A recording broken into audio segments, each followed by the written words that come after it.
Ito na naman tayo mga ka-SF. Kanina nasa bahay tayo, maaraw.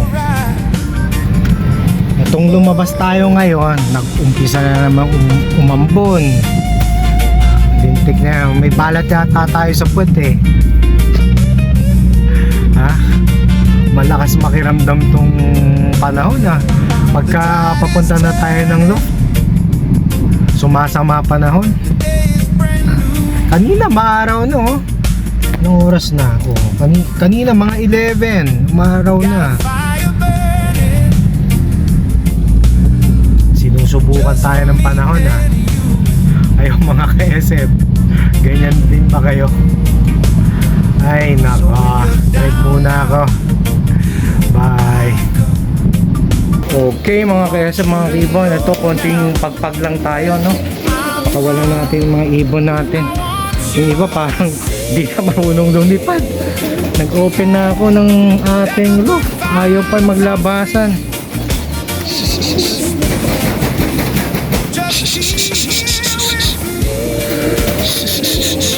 Yan, umaraw naman. At least makapag-ranging lang sila, makapag-stretching. Baka sa susunod hindi na sila marunong lumipad.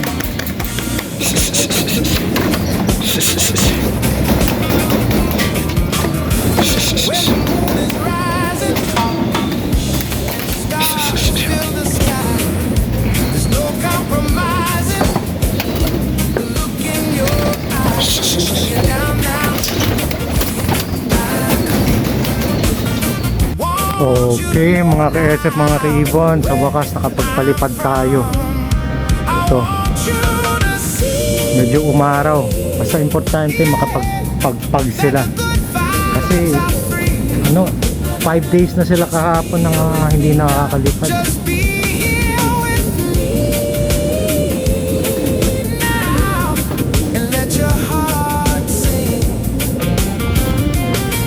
Okay, dun sila, ayan.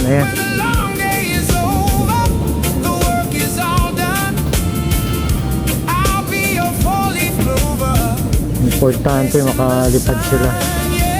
Nananaba na yung ibon natin mga ka-SF.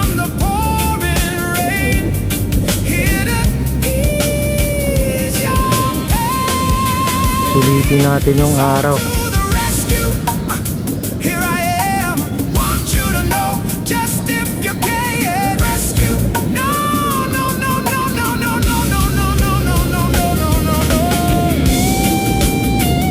Okay, bawa na ako. Importante, nakalipad tayo. Mahirap yung stock up sila sa loft.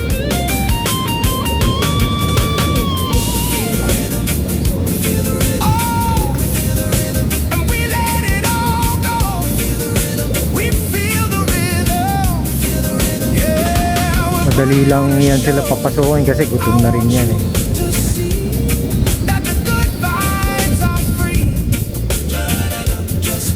Okay, baba na tayo mga ka-SF, mga ka-ipon. Okay mga ka-SF, mga ka-ipon, thank God no, nakapagpalipad tayo. Siguro nasa 30 minutes to 40 minutes din silang sa labas, kasama na yung konting tambay at yung ranging nila kanina.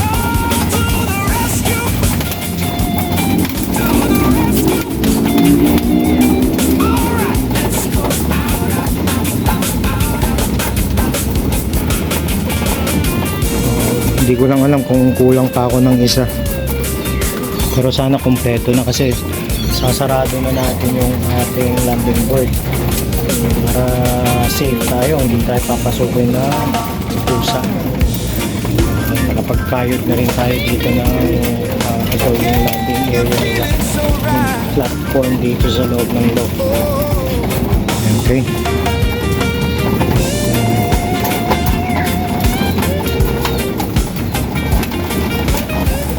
okay, update ako ulit pagka magbibigay na tayo ng tubig mga ka-SF. Okay, lagay na tayong tubig mga ka-SF. Uhaw na yan sila. Tanggalin muna natin ito.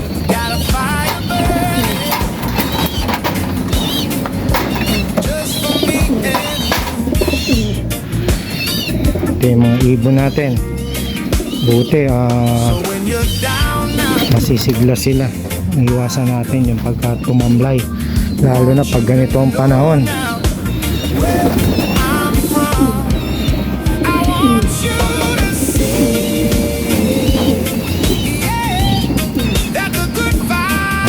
Okay.